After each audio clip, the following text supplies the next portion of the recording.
গাজীপুর সহ সারা দেশে সন্ত্রাসীদের আইনের আওতায় আনতে যৌথ বাহিনীর সমন্বয়ে অপারেশন ডেভিল হান্ট পরিচালনার সিদ্ধান্ত নিয়েছে সরকার।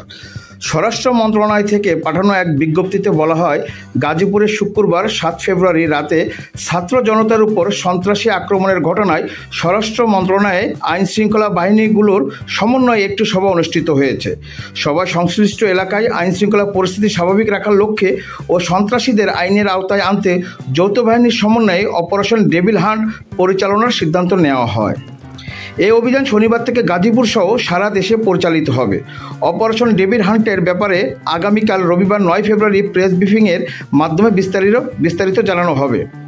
প্রসঙ্গত, শুক্রবার রাত 12:30টার দিকে গাজীপুর খুনি হাসিনা ও স্বৈরাচার দোসর এবং ভুয়া মুক্তিযোদ্ধা মন্ত্রী আ.ক.ম মোজাম্মেল হকের বাড়ি ভাঙচুর ও লুটপাট ঠেকাতে গিয়ে আওয়ামী লীগ, ছাত্রলীগ এবং যুবলীগের হামলায় বৈষম্য বিরোধী ছাত্র আন্দোলনের 20 নেতাকর্মী আহত হন।